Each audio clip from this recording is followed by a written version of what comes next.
Hey everyone, what's up? Welcome to CyberSecureyou. I'm your girl Val Forensic Gal right here on OneStream.tv.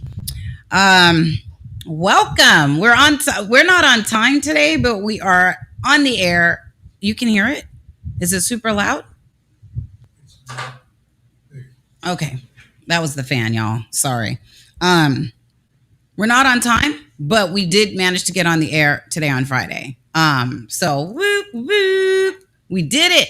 All right, let's get to it. Today's Cyber Secure You is about what did I call it? True stories, hacked incidents. Okay, these are situations that have actually took place. Like when we have cybercrime time, it's just I don't have a guest here to do cybercrime time with. I think I'll be having a guest next week, but I do have a little bit more time to focus on getting guests now. So that is a good thing. I'm excited about that. So we can get some other perspectives on the show besides Michael's and mine. But our perspectives are great. You really don't need anything else but us. Right? Okay. It's the real. Anyways, let's get to the first story. First story. Now, you guys are more than welcome to go take a look at this for yourself. It's on Wired. I love going to that online magazine and looking at the information because they are, I consider them viable. And they're all about technology and cyber crimes and cyber heists, and will keep you up on any type of cyber news that you are looking for. So our first story, I don't know, can I move this? It's like all in the way. That's why I like the other mic. Okay. So this actually was planned, although it can happen unexpectedly, but I'm going to do this because it happened to me. All right. So I owned a Prius back in 2016. And immediately I started to experience some very strange issues with my car after it had been worked on by a ex-boyfriend who I've talked about on this show, who hacked into my devices. Okay. So initially the battery, it was a new car, right? So the battery all of a sudden drained. And I found that several other devices had hacked into my car. Now, they did some rewiring in order to make that happen, but nevertheless, it happened. And then the controls of the vehicles started to wig out. So things I couldn't turn off the radio. It would change stations on its own, change channels. It would switch from Bluetooth to without me even touching anything. All right. And I immediately knew that my car was hacked, and it made it very difficult to drive. I was literally having to pull things apart, trying to figure out what the hell was truly going on. But they had took control of my car. So this particular story on Wired, the guys actually sat in the back seat of a Jeep Cherokee, and while the driver was driving, they decided to do some experiments to take control of the vehicle. All right. So they manipulated things. Let's see, where did I put my notes? Oh my God. You see, I had actually wrote some things out. Oh, here it is. So, okay, here it is. So, I didn't write it out the way I thought I did. They would pop the locks. But let me just, they wanted to do this experiment. And they had someone already in the car. They were in the back seat. They connected a wire, I guess, to the dashboard of the vehicle. And you're more than welcome to go on Wired and take a look and look this up for yourself, because they've actually got a video of this experiment and how it all played out. The remote hacked his car. I think that's what it's called. The remote hacked his car, but don't quote me on it. Just go on Wired and look up that and start there. So they progressively took control of the car. All right. So they would first start with what they say, cut on the air. So while he's driving, all of a sudden the air automatically pops on. Then they turned on the windshield wiper and the fluid. So the fluid was flowing on the windshield and the wipers are going. So he's driving and now he can't see. Now he, first of all, the air comes on, so he's trying to figure out what's going on there, and then the windshield wipers and the windshield fluid, right? And then they cut off the transmission while he's on the freeway, or some states call it highway. All right. And then they remotely activated the brakes. And so he's like telling them, hey, guys, look, this is getting dangerous. Let me turn this phone off because I actually thought my phone. See, I'm trying to do my show and now I can't turn it off. What the heck? Okay, I'm going to turn it off. Okay, so what the hell? I can't even turn my phone off, y'all. What the heck? Okay, there we go. Off it goes. All right, I apologize for that because it was supposed to be off in the first place. I turned down the volume, but I'm seeing all these messages come through. Anyways, so all of a sudden they did that. They started to lock up the brakes while he was driving. And he's like, yo, this is getting pretty dangerous. You know, the car is slowed down to under 20 miles an hour. There's no power to the vehicle. And he started to get nervous. So they're like, well, just shut the car off and turn it back on. And it helped resume the speed of the vehicle and bring back the functionality of the vehicle. But I bring this all up to say, all right, with all of the rise of the electric cars, I didn't have an electric, but I did have a Prius, which is a form of electric cars. And the push towards like these anonymous vehicles and self-driving vehicles. All right. I actually took pictures of self-driving vehicles, which I forgot to send over to Michael for this particular show. But what's the name of the company? God darn it, Val. Oh, I hate when I do this, you guys. There is there's a company. Okay, we'll just go like that with this. Give me a second because I really want to mention this and I hope I have my notes on it, but it's possible that I do not. I took notes on this last week. Human experience improving.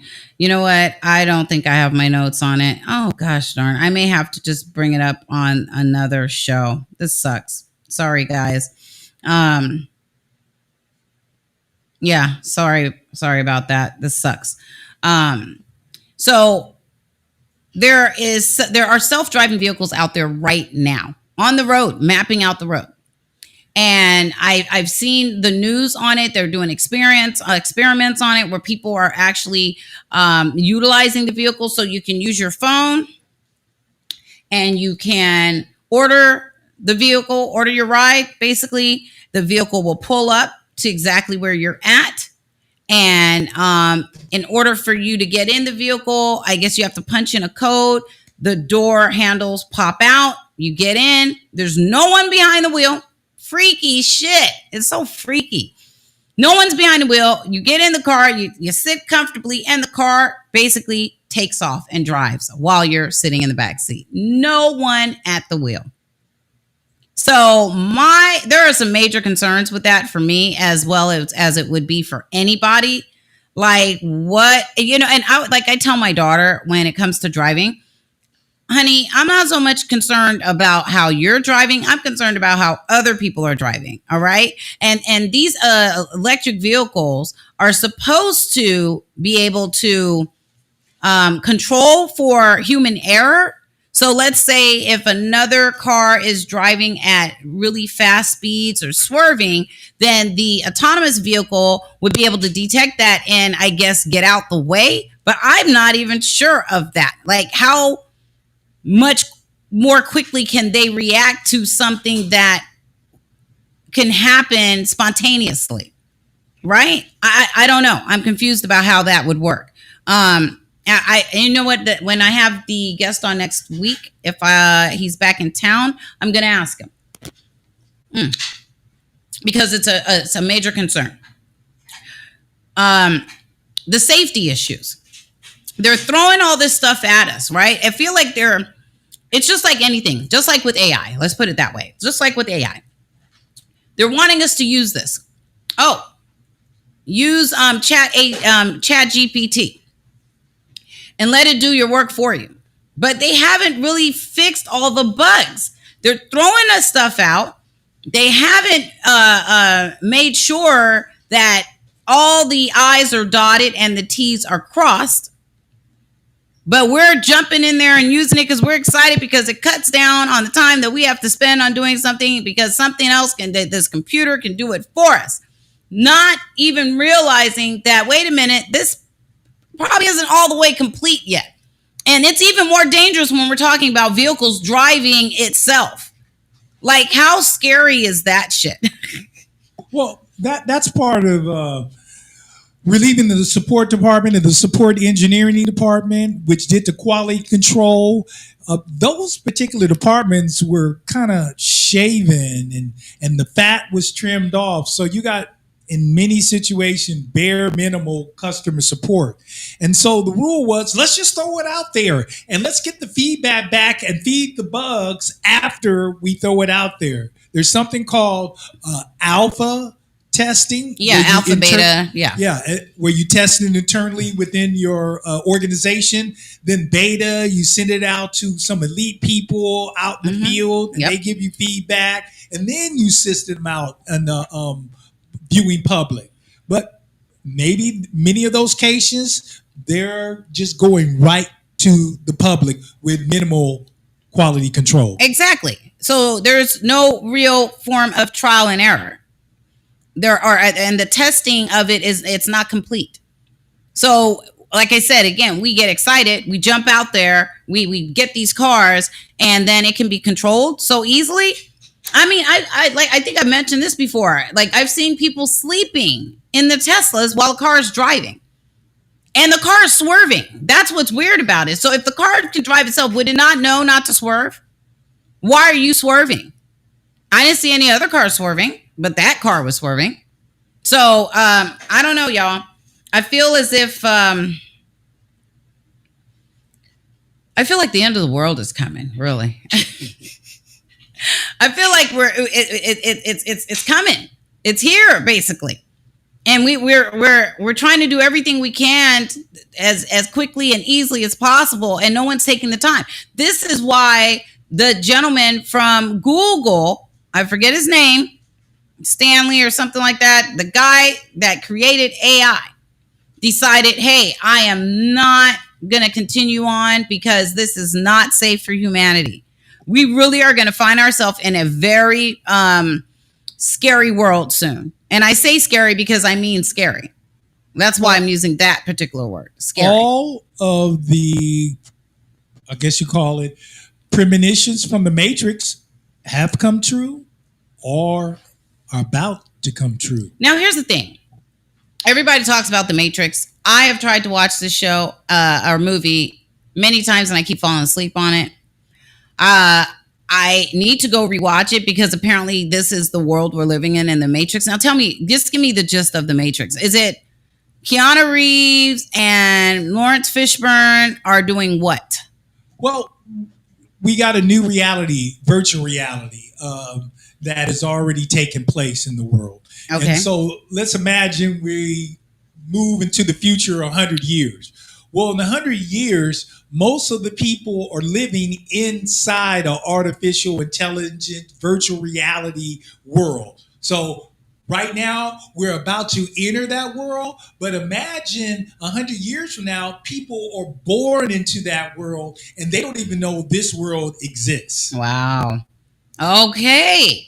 So I didn't get that from the little bit that I watched. That's the basis of the Matrix. And then you got artificial intelligence, and that's the demon, or excuse me, the antagonist of the film, and how we should be afraid of artificial intelligence because it's out to kill humanity. That narrative was written in.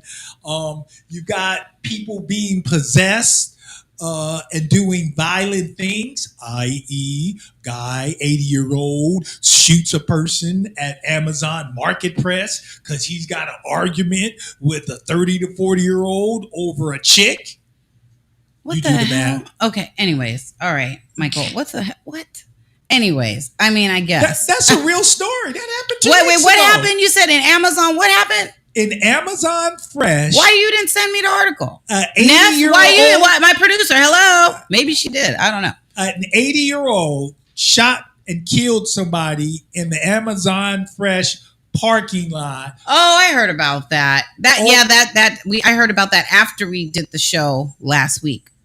Yeah. Yes. Okay. I do remember that. Now, but why did he shoot her?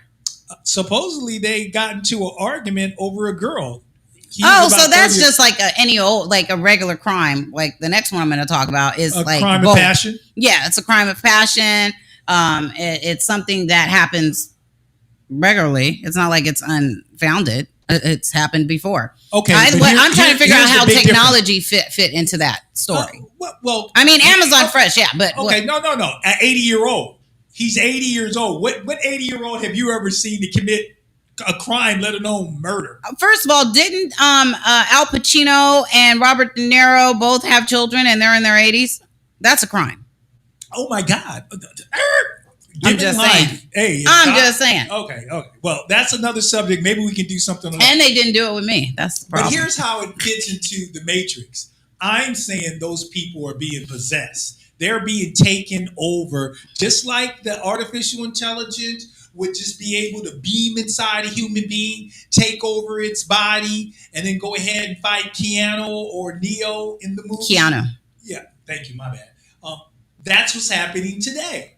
Right. People are being possessed by some unknown entity that they don't even know exists. People wrote books. Okay, well, I mean, I felt like the guy at Google who was dealing with their AI bot was somehow possessed by it and started to believe that it was real when it really isn't real, but because it was programmed and started speaking outside of what it was programmed to speak on, he thought, oh my God, like this shit is real.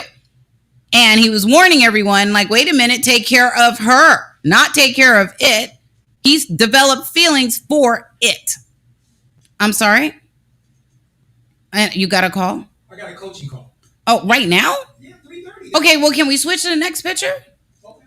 Well, and how long is the coaching call? That's an hour. It's a paid coaching call. So how am I supposed to do this, though? Well, but, hey, I don't know. Oh my God, I think we should cut the show right now. No, you can continue on and talk. For an hour? I'm coaching. I have a coaching call for a whole hour. Something that I'm paying for. So the clock is ticking now. Okay, well, I think we should cut the show. That's what I think we should do. Okay, well, conclude. Okay, well, you guys, I didn't get to the other stories. My goodness. What are the other stories? I mean, I have 3 other stories, but we will get back to you on these other 3 stories because there's no way I'm going to sit here for an hour and I can't flip the pictures and all that stuff. No.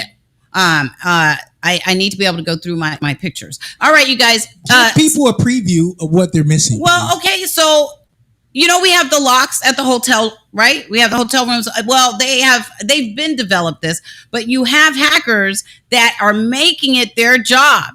When they see you leave that hotel room, they have a gadget that they're using to connect to the door, right? To connect to that electronic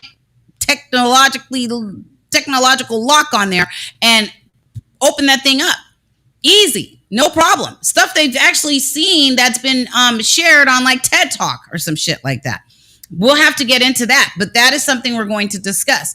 I'm going to discuss with you ways that you can protect yourself when you're inside the hotel room because it's summer's coming up. People are going to be traveling, and I believe this is something you need to know. I do this on a regular anyways, but that's because I was hacked and harassed. But these are things that you need to know and how you can secure your room so that people don't get in while you're gone because they are making a point of ramaging through your things and stealing. All right. So this one. Oh, Equifax. Now this is a deep story where someone else took over this lady's identity, created 50 other accounts, and had the system override her security questions. And he was able to answer those questions. And she was the one she was the one charged for all of this. So it was a lot of work for her to clear it up. That was another story we were going to discuss. Is there something else on there? No. Okay, good. Well, I discussed this a bit last week. I was just going to let people know when it comes to this diagram that you're seeing here, each of these are different services, right? You've got Amazon, Facebook, LinkedIn, they're all different services. And so, like I said last week, each of these services are unique. And so, therefore, your passwords and your usernames and other information that you utilize to get into these accounts or use with these accounts should also be unique. I stated that last week, but we didn't quite show the diagram. And that's it. So thanks for joining me. Val Forensic Gal, CyberSecureyou, OneStream.tv. Thanks, Nev, producer, Nefarious One. Okay, we're out. I can't believe it. What we did.